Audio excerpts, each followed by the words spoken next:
So all this money, then what do you do with that money? Well, you keep it in boxes in your country, in your own house, or in safe houses, or you send it out.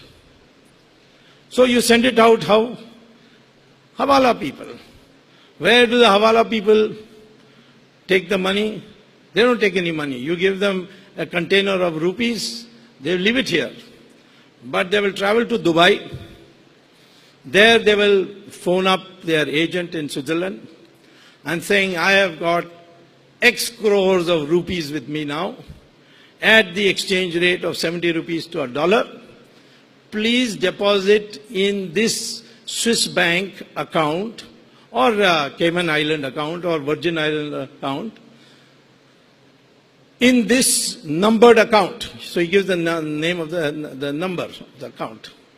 And it's all done by internet. So they deposit in the account dollars. And then when somebody from that foreign country wants to come to India and doesn't want exchange rate of 68 but wants an exchange rate of 70, the same Hawala chap says, okay, I've got a container, I'll give it out of that. And you pay me 70 rupees per dollar. So this is the way it is being done. Now, you can't do a transaction of this kind in Dubai unless you inform Dawood Ibrahim and unless you inform the ISI of Pakistan. That means Pakistan knows who is depositing how much money in which bank account, because the Hawala man to survive has to tell that to the Pakistanis in Dubai. Look at the control they get over our society. Why is it that people in our country in high places all the time pleading for normalcy with Pakistan, particularly cinema stars? Because they know Pakistan can publish one item in the newspaper and they'll be finished in this country.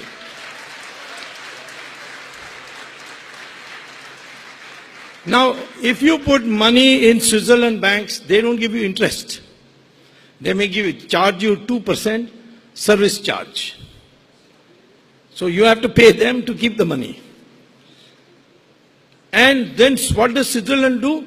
Take that money of your bank and go and deposit it and invest it in the bond market in America and get 4%. So 2% from you, 4% from a 100% safe bond market in America. Switzerland earns 6% on your money with no work done at all. That's why Switzerland people are very happy nowadays, particularly the Indians. Moreover, some politicians said, what is this Swiss banks charging us 2%? We should be able to earn something with our black money deposited in foreign countries. So again, the previous government came up with a new scheme called participatory note. I asked all kinds of finance students, have you heard of participatory note? Most of them say no, never heard of it. 99% people of India have not heard of it. If you go anywhere else in the world, they have never heard of it because it doesn't exist in their country. Only country in the world participatory note exists is India. And what is this participatory note? I have a bank account in Switzerland. I withdraw $1 million in cash, put it in a suitcase, take it to Morgan Stanley, US Fidelity Investment, or Goldman Sachs, in any office in Europe. Show my Indian passport. Why Indian passport? Because only India honors participatory notes. No other country in the world has it. So show Indian passport. Any terrorist can show an Indian passport. You can get it for 500 rupees in Chandni Chowk in Delhi. That's not a problem. So terrorists also use this route. So they will take the cash and give you a receipt, which is a participatory note, no name in it, no serial number in it, no date in it, just the amount. And with that you come to that piece of paper, you come to India, make a photostat copy and give it to Reserve Bank. They will give you a chit. Because in India, participatory note is legal. And that chit says that received such and such a participatory note of this thing. Then you go with this to a stockbroker and say, I want to buy stocks. No questions asked. If you go, then they will ask, SEBI will send you a questionnaire. Where did you get this money? Which bank account? Where do you take it out? But by an amendment passed by the previous government, this will never be asked of participatory notes.